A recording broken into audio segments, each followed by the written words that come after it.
বিসমিল্লাহির রহমানির রহিম। সকল প্রশংসা আল্লাহর, সকল ক্ষমতার মালিক আল্লাহ মহান। আসসালামু আলাইকুম আমার প্রাণ প্রিয় সকল আপনজন, কেমন আছেন? আমি আপনাদেরই সামান্য একজন কান্তা আপা আবারও চলে আসলাম আপনাদের মাঝে। আজকে হচ্ছে 18/5/2025 সাল। আল্লাহর নামে কাজ শুরু করলাম। আমি আমার আল্লাহর ঘরে সালাম ও দোয়া পৌঁছে দিলাম। আমার প্রিয় নবীজির রওজা মোবারকে সালাম ও দোয়া পৌঁছে দিলাম। হযরত শাহজালাল শাহপরানে সালাম ও দোয়া পৌঁছে দিলাম।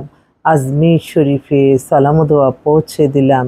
মাইজবান্ডার শরীফে সালাম ও দোয়া পৌঁছে দিলাম। আল্লাহ আপনি নামাজ রোজা ইবাদত বন্দেগী কবুল আর মঞ্জুর করে নিন। আমি আপনাদেরই কান্তা আপা, সামান্য একজন। আর আমার এই একটাই ফেসবুক আইডি, আর কোনো আইডি নেই।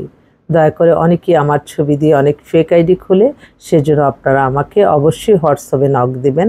হোয়াটসঅ্যাপ নাম্বারটা বলে দিচ্ছি, 01971860261। হ্যাঁ, আমার যে প্রফেশনটা সেটা সম্পর্কে আপনাদের একটু ধারণা দিচ্ছি। এটা হচ্ছে বিয়ে শাদির একটা মাধ্যম। আপনাদের ঘরে ছেলে মেয়ে আছে, আপনাদের ছেলে মেয়ের হয়তো কারো পছন্দ নাই, আপনাদের মা বাবার উপরেই দায়িত্ব। তো আপনারা আমাদের কাছে চলে আসবেন ইনশাল্লাহ, আপনাদের বায়োডাটার ছবি দিবেন, আপনাদের প্রাথমিক চয়েসটা বলবেন। আলহামদুলিল্লাহ আলহামদুলিল্লাহ আলহামদুলিল্লাহ, আমরা ইনশাল্লাহ আমাদের চেষ্টা করে আপনাদের ছেলে মেয়ে ইনশাল্লাহ বিয়ের ব্যবস্থা করে দেব। সকল প্রশংসাই আল্লাহর, আমরা ওসিলা মাত্র। সবসময় মনে করবেন, ভালো কাজ কখনো একার পক্ষে সম্ভব না, যেখানে আপনি 10 মিলে করি কাজ। তাই সেজন্য প্রত্যেকটা প্রফেশনে যেখানে মানবতার কল্যাণ হয়, মানুষের কল্যাণ হয়, বিশেষ করে যেখান থেকে দিনের দাওয়াত দেওয়া হয়, মসজিদ মাদ্রাসা এতিমখানা, এই মানুষগুলিকে যাতে যারা বিত্তশালী আছেন তারা তাদের সাহায্য সহযোগিতা করবেন। আপনারা কি জানেন, জান মালের সদকা সমস্ত বিপদ কাটিয়ে দেয়। কখনো অর্থ বিত্ত না জমা রেখে আপনারা ইবাদত বন্দেগী ভালো কাজ জমা রাখবেন, দেখবেন আল্লাহই রহমত বরকত দিবেন। আমি তো প্রতিটা সময়, প্রতিটা ক্ষণ, প্রতিটা মুহূর্তে আমার আল্লাহর কাছে শুকরিয়া বলে শেষ করা যাবে না। প্রতিদিনই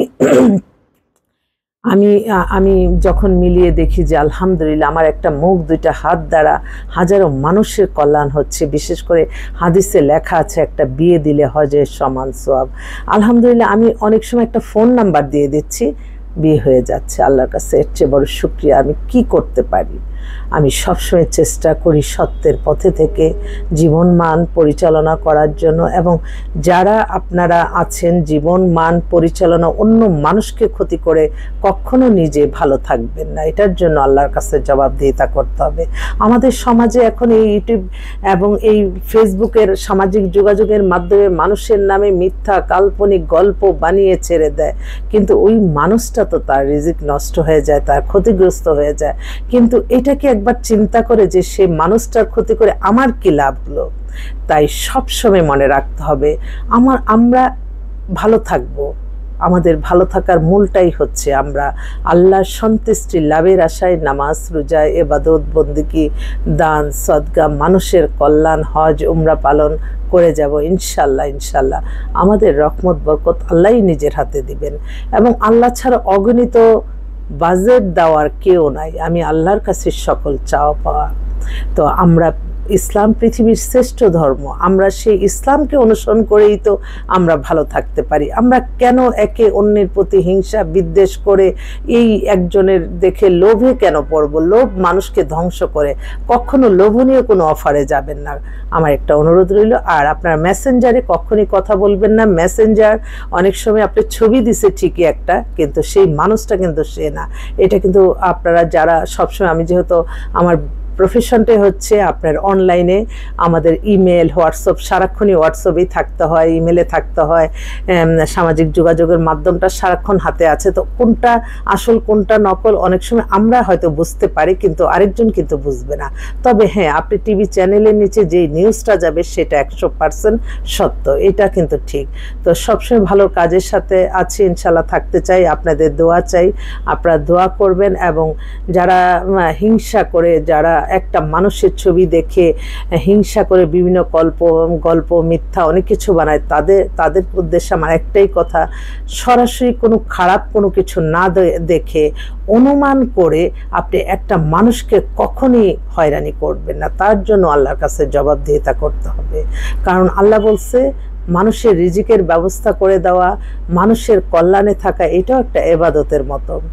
তো আমি সবসময় চেষ্টা করি আপনাদের পাশে থাকতে, এবং আমি আসলে আমি আল্লাহর কাছে আমি আবারও হাজারো লক্ষ কোটি শুকরিয়া আদায় করছি যে মানে একটা সময় ছিল 5 মিনিট 2 মিনিট পর পর ফেসবুকে আসতাম, কি নতুন মানে তখন এটা আসলে এটা ওই যে মানুষ বলে না যে বয়সের সাথে সব ঠিক তদ্রুপই, এখন এই সাইটের কোটায় চলে আসছি, এখন আর কাউকে ইমপ্রেস না, নিজের ভালো লাগার জন্য হয়তো একটু ছবি সারি, আবার অনেক সময় দেখা যায় ফিল্টার দিয়ে, এই যে এখন আমি এটাই বাস্তব, ফিল্টার দিয়ে ছবি দিলে তো সবারই সুন্দর আসে। আর অনেকেই আছে এতে কি বিন্দু মাত্র লজ্জা নাই যে একটা মানুষকে ছবি দেখে জাজ করে তার মানে আমি এটাই অবাক হয়ে যে কারা এরকম করে, যে তারা বিভিন্ন আজে বাজে ছবি পাঠিয়ে দেয় এবং বিভিন্ন কমেন্টস করে, এগুলি আসলে ঠিক না। আপনি আসলে মানে সামাজিক যোগাযোগ মাধ্যমটা একটা রঙিন জগৎ, এই রঙিন জগতে আমরা একটু নিজে ভালো থাকার জন্য একটু পরপর দেখি আমার ছবিটা কেমন আসছে, কয়জন বলল, কয়জন লাইক দিল, এতটুকুই, এর চেয়ে বেশি আর কোনো কিছু না। দয়া করে কেউ অতি উৎসাহিত হয়ে কারো ফিল্টার ছবি দেখে পাগল হয়ে যাবেন না, এটা আমার অনুরোধ রইল। কারণ আমি এই আমি অনলাইনে আমার অনেক ক্লায়েন্ট আছে, তারা ছবি দেখে পাগল হয়ে আসে, পরে দেখে সামনে এসে দেখে কিছুই না। তো এটা ছেলে হোক মেয়ে হোক দুজনের ক্ষেত্রেই কিন্তু, অতএব ভার্চুয়ালি বেশি বিশ্বাস করবেন না যতক্ষণ না সামনে আসবেন, এটা আমার অনুরোধ রইল। আর আমার এইটাই একটা ফেসবুক আইডি, আর কোনো আইডি নাই।